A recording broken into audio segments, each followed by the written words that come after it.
hour was ushered in, and we rose to our feet.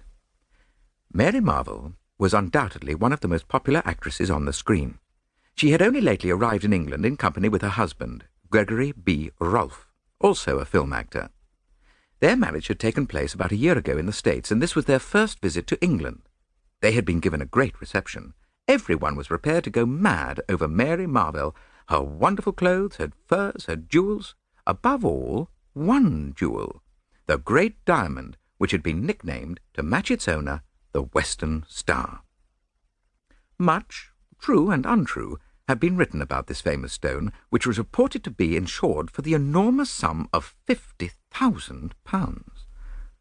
All these details passed rapidly through my mind as I joined with Poirot in greeting our fair client. Miss Marvell was small and slender, very fair and girlish-looking, with the wide, innocent blue eyes of a child. Poirot drew forward a chair for her, and she commenced talking at once. "You'll probably think me very foolish, Monsieur Poirot, but Lord Cronshaw was telling me last night how wonderfully you cleared up the mystery of his nephew's death, and I felt that I just must have your advice. I dare say it's only a silly hoax. Well, Gregory says so, but it's just worrying me to death." She paused for breath. Poirot beamed encouragement. "Proceed, madame. You comprehend, I am still in the dark." "It's these letters." Miss Marvell unclasped her handbag and drew out 3 envelopes which she handed to Poirot. The latter scrutinized them closely. Cheap paper, huh? The name and address carefully printed. Let us see the inside." He drew out the enclosure. I had joined him and was leaning over his shoulder. The writing consisted of a single sentence, carefully printed like the envelope. It ran as follows: "The great diamond, which is the left eye of the god, must return whence it came." The second letter was couched in precisely the same terms, but the third was more explicit.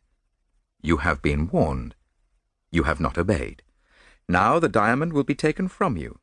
At the full of the moon, the 2 diamonds, which are the left and right eye of the god, shall return. So it is written."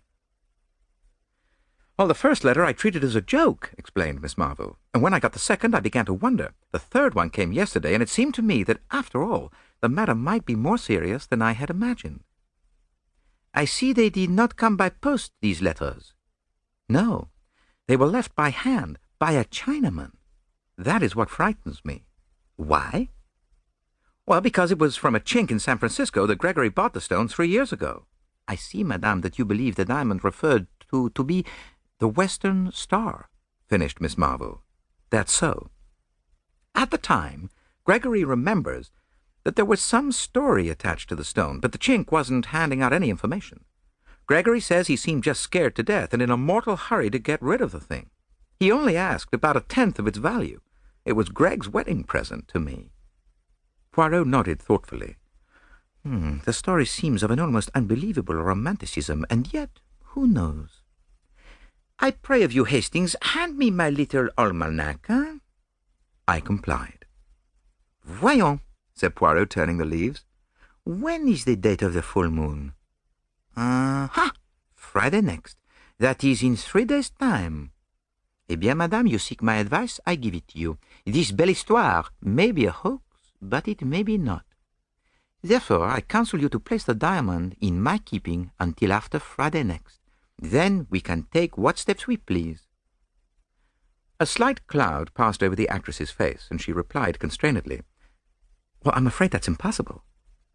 "Oh, but you have it with you, huh?" Poirot was watching her narrowly. The girl hesitated a moment, then slipped her hand into the bosom of her gown, drawing out a long, thin chain. She leaned forward, unclosing her hand. In the palm, a stone of white fire, exquisitely set in platinum, lay and winked at us solemnly. Poirot drew in his breath with a long hiss. "Épatant," he murmured. "You permit, madame?" He took the jewel in his own hand and scrutinized it keenly, then restored it to her with a little bow. "A magnificent stone, without a flaw. Ah, sans tonnerre! And you carry it about with you comme ça?" No, I'm very careful, really, Monsieur Poirot. As a rule, it's locked up in my jewel case and left in the hotel safe deposit. We're staying at the Magnificent, you know.